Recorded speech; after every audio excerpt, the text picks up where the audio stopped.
You're welcome back to Good Morning Nigeria, where we're focusing on the Fourth Amendment to the Constitution of the Federal Republic of Nigeria. That's 1999 Constitution. And we have in the studio the chairman of that very special committee that pulled this through at the National Assembly, and Deputy Senate President Ike Ekweremadu. It's our pleasure. Thank you. All right, so let's go over some of the highlights. We'll get to some of them, and we have also discussed. That's true. Yeah, that's correct. So we've also looked at Chapter 4 of the Constitution, dealing with fundamental human rights, and also looked at Chapter 2 that has to do with fundamental objectives and directive principles.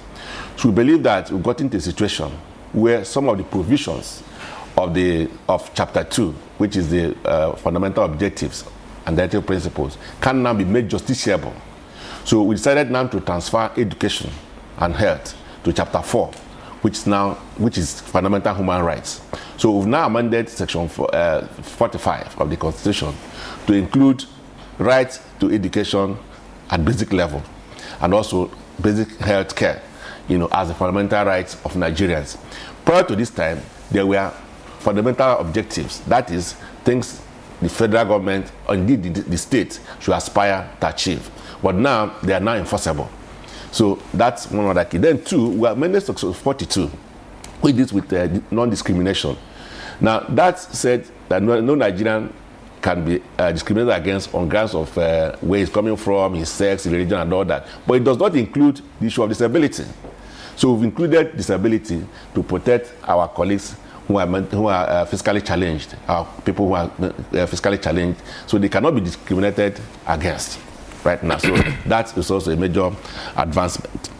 Now, we've also tried to look at the issue dealing with the legislative list, because... I'm sorry, distinguished Senator, just before we leave chapters 2 and 4, and we're going now to the schedules, which is the legislative list. Yes. There's a question that arises here.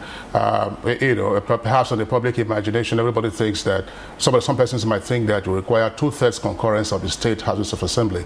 But there's a provision in the Constitution that says that you require 4/5 of the concurrence of the state houses of assembly for amendments to chapter 4. Of the Constitution. Did you get the 4/5 requirement? Yes, it was achieved. So we have the names of this. Not just that it was achieved, we have the names of all the states involved. Yes, okay. Even Section 9 requires that level of amendment, and we made sure we achieved it. Oh, okay, that's great. Yeah, okay. So the legislative list now. Yes. So we felt that we need to also deal with our federalism, to deepen it, to ensure that states, are truly federating units. It was not just as we had in the 50s, in the 60s.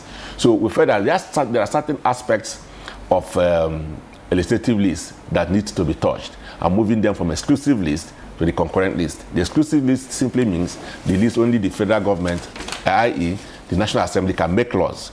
And then the concurrent list are those where the National Assembly and the state assemblies can make laws. But they are all in clear, defined areas in which these laws can be made. So prior to this time, there are also some aspects of our national life that is not even contained in any of the lists, such as something like health. So this time, we've now decided to move some of these things to the concurrent list, including health, including youths, the issue of railway, stamp duty, and of course, environment. So, and of course, also road safety. So we moved some of these things from the exclusive list to the concurrent list, so that the states, as well as the federal government, the federal, can also make laws in respect of these issues. But in the Constitution, if there is any conflict between the laws made by the state and the one from the national will also override. Now, specific to INEC, the